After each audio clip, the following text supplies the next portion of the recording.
We're second, folks. Back with another reaction, back with some more George Michael. Once again, big shout out to Nigel.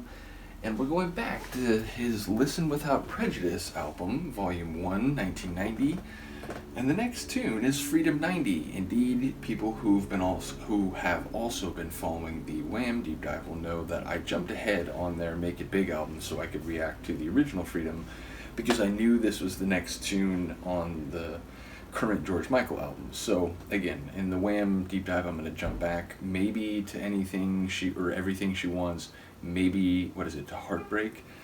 Either way, we'll figure that out in due time. But like I said, I'm glad to have gotten a very fresh listen to Freedom as we now go to listen to Freedom 90.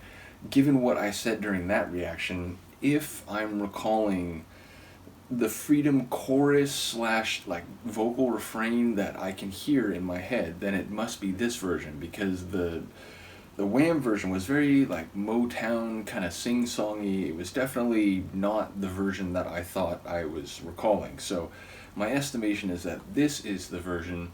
I would say it's really just a small piece that I can hear in my head. So most of it will likely be very fresh, though I suppose it's possible if I have heard it, then maybe some pieces or parts along the way will stand out or will come back to me. Either way, let's hear what George does with the tune originally by Wham, heard here on the 1990 George Michael album, Listen Without Prejudice.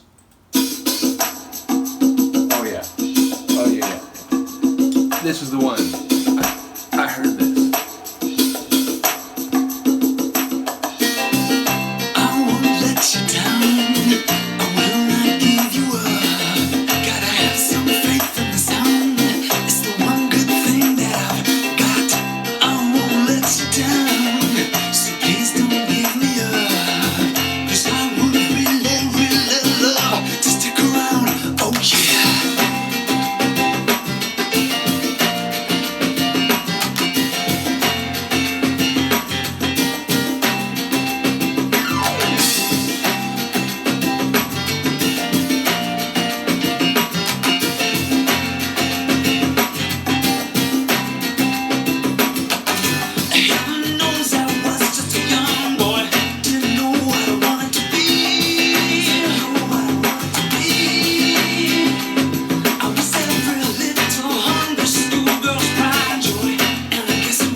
sure it's about the tune, but not this funky interlude.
Classic Motown, and I loved how the Wham version seemed to be most directly or primarily an homage to that sonic atmosphere.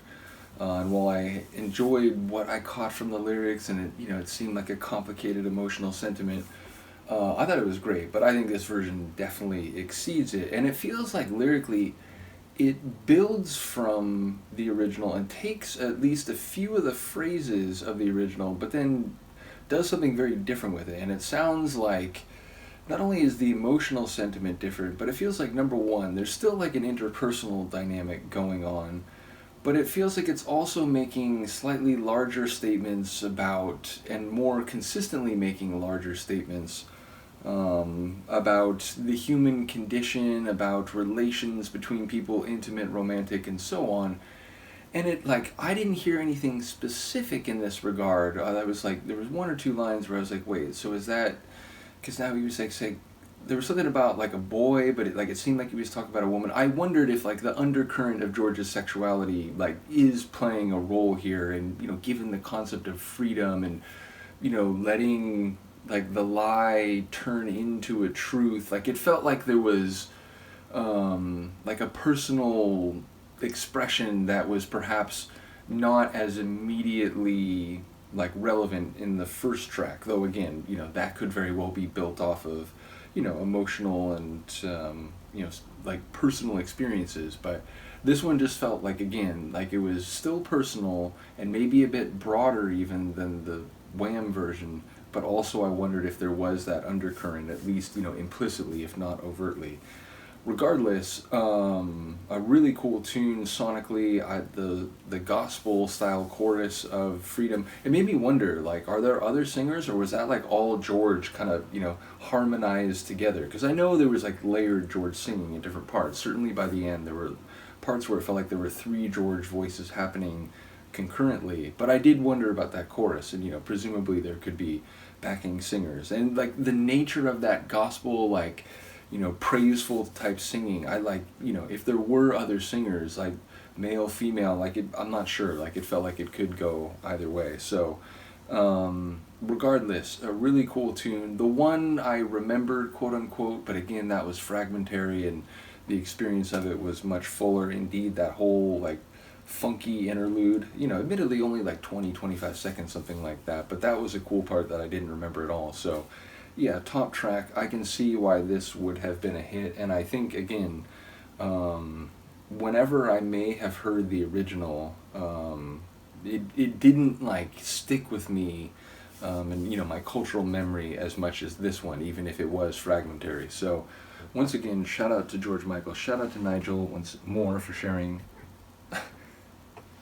Apparently she did not want to wait. See, you're going to just sit down there? Was it so terrible that I tried to get up, Luca? Apparently it was. Regardless, do let me know what you think of this tune, and she and I will see you next time. Peace.